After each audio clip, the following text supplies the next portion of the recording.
Bismillahirrahmanirrahim. Assalamualaikum warahmatullahi wabarakatuh. Hamdan wa syukranillah amma ba'du. Terima kasih pada kawan-kawan yang telah menonton video ini. Izinkan kami dari kelompok 5 untuk mempresentasikan tugas tentang inovasi pelayanan publik yaitu dosen pengampunya Ibu Eti.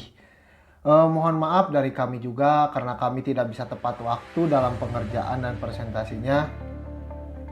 Langsung saja mengenai sektor inovasi pelayanan publik sendiri itu memerlukan kenapa harus ada inovasi, karena memerlukan beberapa inovasi. Dengan seiring berjalannya waktu, jelas saja inovasi pelayanan publik itu harus diperbaharui oleh adanya kita. Nah, bagaimana sih? Apa sih yang menjadi masalah dan apa sih jawabannya? Nanti kita akan diskusikan bersama, dan sebelumnya kita akan presentasikan terlebih dahulu. Nah, untuk presentasi yang pertama itu akan disampaikan oleh saudara saya, yaitu saudara Yudi. Waktu dan tempat, terima kasih. Assalamualaikum warahmatullahi wabarakatuh. Nama saya Yudi Permana akan menjelaskan tentang konseptualisasi inovasi sektor publik. Orientasi penerapan dari inovasi di sektor publik sangat berbeda dengan orientasi inovasi di sektor swasta. Inovasi sektor publik sebenarnya didasarkan pada semangat pelayanan bagi masyarakat dibandingkan semangat mengejar profit. Masyarakat ditempatkan sebagai pelanggan yang harus dilayani serta diperlakukan secara adil dan setara. Kebutuhan dan kepuasan pelanggan merupakan prioritas utama organisasi publik dalam memberikan pelayanan. Berdasarkan pemikiran tersebut, dapat dipahami bahwa penerapan inovasi sangat penting dilakukan organisasi publik dalam rangka mencapai tujuan utama organisasi, yaitu memenuhi kebutuhan dan kepuasan masyarakat. Secara sederhana, konsep inovasi didefinisikan Damanpor dalam Selge dan Perak pada tahun 2012 sebagai penciptaan, pengembangan, dan adaptasi dari ide atau perilaku baru. Melalui definisi ini, inovasi sebenarnya berkaitan dengan dua proses besar. Proses yang pertama berkaitan dengan aktivitas penciptaan dan pengembangan ide baru, sedangkan proses selanjutnya berkaitan dengan aktivitas adaptasi atau penerapan dari ide baru tersebut. Pembelajaran dari definisi sederhana tersebut memperjelas konseptualisasi inovasi yang tidak hanya terbatas dan berfokus pada penciptaan ide, namun pada usaha nyata dalam menerapkan ide. Inovasi sebenarnya merupakan 5% inspirasi atau ide dan 95% keringat atau usaha nyata dalam mewujudkan ide tersebut. Inovasi akan memberikan dampak sesuai yang diinginkan apabila diiringi dengan usaha nyata untuk mewujudkan ide. Penerapan inovasi justru berpotensi besar untuk gagal ketika fokus organisasi hanya terbatas di arah pada penciptaan ide. Kemunculan ide sebagai tahap awal terciptanya inovasi dapat berasal dari berbagai sumber. Secara umum, kemunculan ide dalam inovasi dijelaskan oleh Litunen 2010 dapat berasal dari dua sumber utama, yaitu internal dan eksternal. Sumber ide yang berasal dari internal organisasi tidak terbatas pada ide dari pemimpin, namun juga bawahan dan seluruh anggota organisasi. Berbagai ide cemerlang bahkan seringkali muncul dari anggota organisasi pada level operating core. Sebagai golongan pelaksana, anggota organisasi pada level operating core justru memiliki pemahaman yang lebih baik terhadap berbagai permasalahan. Ide-ide yang mereka hasilkan tidak jarang lebih memiliki kontribusi bagi pengembangan organisasi dibandingkan ide-ide yang berasal dari pemimpin. West and Box memberikan penjelasan bahwa awal perkembangan inovasi, sumber ide yang diperhatikan oleh berbagai organisasi cenderung hanya terletak pada ide yang berasal dari internal organisasi. Perlahan-lahan ide yang berasal dari eksternal organisasi mulai diperhatikan. Perhatian terhadap ide yang bersumber dari eksternal organisasi ini kemudian memunculkan konsep dan open innovation.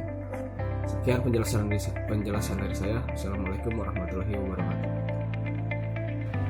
Baik, terima kasih pada Saudara Yudi yang telah menerangkan tentang konseptual inovasi sektor publik, yang dimana dapat kita pahami tentang konseptual inovasi pelayanan publik itu orientasinya penerapan dari inovasi di sektor publik, jadi berbeda dengan sektor swasta. Nah, untuk selanjutnya yaitu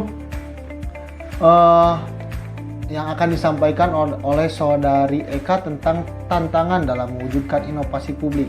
Jadi kita akan mengetahui apa sih tantangan-tantangan mengenai inovasi pelayanan publik. Ya, silakan untuk Saudari Eka. Assalamualaikum warahmatullahi wabarakatuh. Melanjutkan kembali pembahasan dari kelompok 5, yaitu bagian B, tantangan dalam mewujudkan inovasi sektor publik. Berdasarkan penjelasan mengenai konsep dan proses inovasi, dapat dipahami bahwa potensi tantangan dalam mewujudkan inovasi dapat berasal dari beberapa sumber. Sederhananya, potensi tantangan yang dihadapi dalam mewujudkan inovasi berasal dari beberapa aktor dalam organisasi tersebut. Tantangan pertama dalam mewujudkan inovasi sektor publik yaitu berasal dari dalam organisasi. Tantangan dari dalam organisasi ini dapat diketahui dengan memahami sumber ide dan jenis inovasi yang dihasilkan. Sumber ide yang berasal dari internal organisasi dapat dibedakan menjadi dua, yaitu ide yang berasal dari pimpinan dan ide yang berasal dari bawahan. Ketika sebuah ide bersumber dari pimpinan organisasi, akan dihasilkan inovasi yang bersifat top down. Sedangkan inovasi yang berasal dari bawahan biasanya disebut dengan bottom up. Perilaku pemimpin yang menghalangi terjadinya proses inovasi ini ada 4, yaitu 1. Pemimpin yang selalu mengedepankan proses administratif. Yang kedua, selalu melontarkan kritik. Perilaku pemimpin yang juga menghambat kepada terciptanya inovasi tersebut. Yang ketiga yaitu memandang kesalahan sebagai sebuah kegagalan.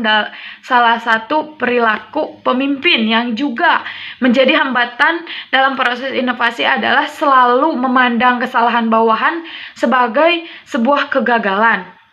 Yang terakhir yaitu membatasi informasi kepada bawahan. Dalam proses penciptaan ide, kecenderungan yang sering terjadi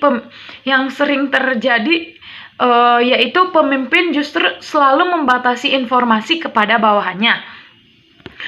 Tantangan yang kedua yaitu tantangan yang berasal dari luar organisasi. Dalam proses inovasi, faktor eksternal organisasi menjadi faktor yang seringkali masih diabaikan. Pada perkembangannya, lingkungan eksternal organisasi justru menjadi salah satu faktor penting yang turut berperan pada proses pembentukan inovasi. Pemahaman ini diperkuat juga oleh Eggers dan Sig pada tahun 2009 yang mengungkapkan bahwa mitra eksternal organisasi telah menjadi sumber utama ide dan inovasi. Aktor-aktor eksternal pun seperti organisasi swasta, organisasi non-pemerintahan, bahkan organisasi pemerintah lain yang berkepentingan sangat berperan dalam proses inovasi. Mungkin cukup sekian pembahasan dari tantangan-tantangan inovasi sektor publik. Terima kasih. Ya baik, terima kasih pada Saudari Eka yang telah menerangkan tentang tantangan dalam mewujudkan inovasi publik, yang dimana dapat kita tangkap yaitu dalam tantangan dari dalam organisasi, yaitu mengenai telatnya administrasi dari kepengurusan organisasi atau di pemerintahan daerahnya sendiri karena SDM yang kurang. Nah, yang keduanya tantangan dari dalam organisasi itu selalu mengkritik atasan dengan alasan atasannya tidak bekerja, atasannya jadi menunggu inovasi dari seorang pimpinan. Sedangkan seorang yang mengkritik ini yaitu seorang anak buah lah, bisa disebut seorang karyawannya mengkritik anggota organisasinya ini, mengkritik tapi tidak mengeluarkan inovasi. Mau seperti apa? Kalau kita tidak mengeluarkan inovasi, kita hanya bisa mengkritik terus. Mau sampai kapan? Mau menunggu sampai kapan gitu kalau kita tidak memberikan inovasi? Alangkah lebih baiknya kita mengeluarkan inovasi, bukan hanya mengkritik pimpinan saja. Kita juga harus memberi inovasi begitu. Nah, yang ketiga, memandang kegagalan sebagai hambatan ya. Biasanya ini terdapat di dalam seorang pemimpin. Jadi ketika seorang pemimpin melakukan inovasi untuk perubahan pelayanan publik, itu misalkan kita tarik saja, misalkan pemerintah daerah Ciamis mengadakan inovasi tentang baca buku digital ataupun semangat membaca. Tapi dalam dinamika pembuatannya, dalam dinamika keberlangsungannya, kita tidak bisa menarik warga, kita tidak bisa mendapat atensi dari warga supaya kegiatan ini berjalan. Nah, tantangan bagi seorang pemimpin, jangan sampai memandang satu kegagalan ini menjadi down bagi pemimpin dan semua anggotanya menjadi down. Tapi ketika satu gagal, kita buat inovasi lagi yang bisa ditangkap oleh masyarakat, khususnya masyarakat Ciamis gitu. Nah, yang ketiga, membatasi informasi kepada bawahan. Nah, khususnya untuk para pemimpin, jangan sampai membatasi informasikan setiap informasi itu masuk ke pemimpin mengenai informasi kebijakan publik. Jikalau gitu seorang bawahan ingin mengetahui, ya beritahu semua agar terbuka. Jadi ketika anggota mempunyai inovasi, ya itu tidak akan offset, dalam ibarat kata kasarnya tidak akan offset. Jadi semua bekerja karena organisasi itu mengedepankan musyawarah gitu. Nah, untuk yang kedua yaitu tantangan. Yang pertama kan tantangan dari dalam organisasi. Nah, yang kedua yaitu tantangan dari luar organisasi. Biasanya ini dalam penerapan yang saya tadi bicarakan, yaitu tentang dinamika penerapan di lapangan, bagaimana mau seperti apa. Rata-rata orang-orang itu berbicara masalah konsep, masalah tata, masalah inovasi itu bisa berbicara dengan pintar, bisa berbicara dengan baik. Tapi ketika berbicara dihadapkan dengan lapangan, mereka akan lemah. Nah, khususnya kita sebagai generasi penerus, kita harus ilmu lapangannya kita juga harus tahu gitu. Makanya di Tridharma Perguruan Tinggi itu ada pengabdian. Nah, di sana supaya kita menerapkan inovasi kita itu sebagai sarana latihan untuk di lapangan. Nah, seperti itu.